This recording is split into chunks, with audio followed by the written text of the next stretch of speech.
Sa Dakbayan sa Talisay, merkado sa Barangay San Roque, eksklusibong makumprahan lang sa mga mulupyo sa mong barangay. Samtang may bagong schedule sa usab karon sa nagkalaing mga barangay kung kanusa sila mahimong makapangumpra sa tabunok nga public market. Silian Singkulan sa report. Nagpagawas og executive order ang Dakbayan sa Talisay alang sa bagong schedule sa market operations. Kabahin kini sa restrictive measures sa Dakbayan aron kalikayan ang pagkuyanap sa virus. Kun kaniadto, 11 ka barangay ang makapamalit sa tabunok public market. Karon 7 na lang ka mga barangay ang tugutang makapamalit matag adlaw. 7 ka barangay ang gischedule matag Lunes ug Huwebes samtang 7 usab sa Martes ug Biyernes. Ang laing 7 pwede lang makapangumpra matag Miyerkules ug Sabado.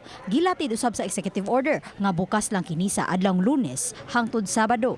Apan hinuon may mga exempted usab nga mga establishmento. Wala na Sunday. Sunday close.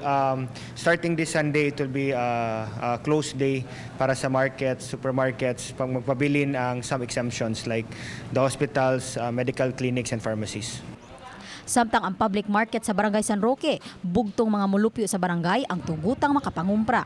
Regarding ato na EO, everything is temporary up until we find out the 48 swab test sa Soto.